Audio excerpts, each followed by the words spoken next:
Hello friends, welcome back to our channel.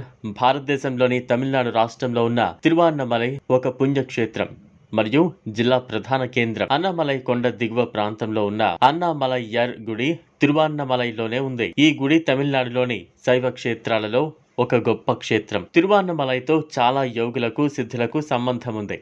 20వ శతాబ్దపు గురువులలో ఒకరైన రమణ మహర్షి కూడా అరుణాచల శిఖరం మీద ఉండేవారు. అందుచేత తిరువాన్నమలై ఇప్పుడు ప్రసిద్ధి చెందిన ఆధ్యాత్మిక క్షేత్రం. తెలుగువారు అరుణాచలంగా పిలిచే ఈ తిరువాన్నమలై పేరు తెలిస్తేనే ముక్తిని చేరుస్తుందంటుంటారు. ఈ క్షేత్రాన్ని భక్తితో దర్శించి శ్రద్ధతో స్వామిని పూజిస్తే పూజించిన వారు మాత్రమే కాక వారి తర్వాత 21 తరాల వారు కూడా ముక్తిని పొందుతారని పురాణాల్లో చెప్పబడింది. ఈ స్థలాన్ని వశిష్ఠుడు, వ్యాసుడు, అగస్త్యుడు మొదలగు మహర్షులే కాక మరెందరో ప్రసిద్ధులు యోగులు స్వామిని దర్శించి పూజించారు. అనేక కవి పుంగవులు స్వామి మహిమల గురించి స్తుతిగానాలు చేశారు. తమిళనాడులో ఆలయాలు అతి విశాలంగా అద్భుత శిల్ప సంపదతో అలరారుతుంటాయి. దీనికి కారణం ఇక్కడి రాజులు, ముఖ్యంగా అనేక ఆలయాల నిర్మాణానికి కారకులైన చోళరాజుల శ్రద్ధా భక్తులే కావచ్చు. ఈ ఆలయం నిర్మాణాన్ని రాజర్షి సిద్ధార్థ పీఠం మరియు పద్మావతి తాయార్ ట్రస్ట్ ఆధ్వర్యంలో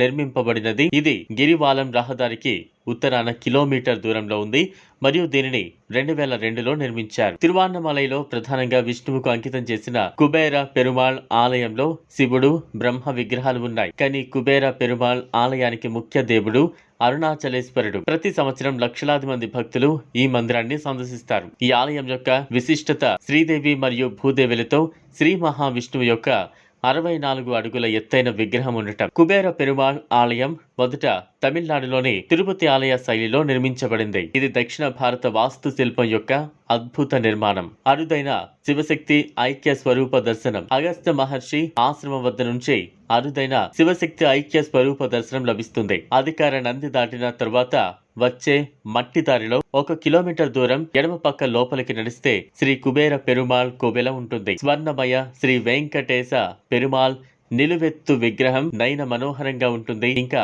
నారసింహ దేవి ఉపాలయాలు ఉన్నాయి. రథం ఆకారంలో విమానం. తిరువాన్నమలైలోని కుబేర పెరుమాళ్ ఆలయం యొక్క మరో అద్భుతమైన నిర్మాణం రథ ఆకారంలో ఉన్న విమానం. ఇది భారతదేశంలో మరెక్కడా కనిపించదు. కుబేర పెరుమాళ్ ఆలయం కామధేను, విష్ణు కల్ప వృక్ష మరియు విశ్వక్సేన ఆలయాలకు ప్రసిద్ధి చెందింది. కాబట్టి కుబేర పెరుమాళ్ ఆలయంలో త్రిమూర్తులను చూడొచ్చు. ప్రముఖ ఉత్సవాలు. మతపరంగా మొగ్గు చూపే వారికి ఇది ఓ గొప్ప ప్రదేశం. కుబేర పెరుమాళ్ ఆలయంలో జరిగే ప్రధాన ఉత్సవాలు వైకుంఠ ఏకాదశి, విష్ణు పండుగలు. ఈ పండుగలను తిరుపతిలోని కూడా జరుపుకుంటారు. ఈ క్షేత్రంలో ఏడాదికి 4 సార్లు బ్రహ్మోత్సవాలు జరుపుతారు. తమిళ నెల కార్తీకంలో జరిగే బ్రహ్మోత్సవాలు ప్రసిద్ధి చెందాయి. 10 రోజుల పాటు జరిగే ఈ బ్రహ్మోత్సవాలు కార్తీక దీపం రోజుతో ముగుస్తాయి. ఈ ఆలయం ఉదయం 6:30 నుంచి 10 గంటల వరకు తెరిచి ఉంటుంది. ఎక్కడ బస చేయాలి? ఇక్కడ కుబేర పెరుమాళ్ కోవెలను సందర్శించడానికి వచ్చే స్త్రీ మరియు పురుషులు ప్రయోజనాల కొరకు అనేక హోటళ్లు మరియు సంప్రదాయ రిసార్ట్స్ ఉన్నాయి. అలాగే ఆధ్యాత్మిక పరంగా వచ్చే భక్తుల కొరకు తిరువన్నమలైలోని కుబేర పెరుమాళ్ ఆలయంలో యాత్రికులకు అవసరమైన అన్ని సౌకర్యాలను ఏర్పాటు చేశారు. చూసారు కదా ఫ్రెండ్స్, ఇది వాళ్ళ వీడియో. ఈ వీడియో కనుక మీకు నచ్చినట్లయితే లైక్ చేయండి, షేర్ చేయండి, ఛానల్ ను సబ్స్క్రైబ్ చేసుకోండి. Thanks for watching.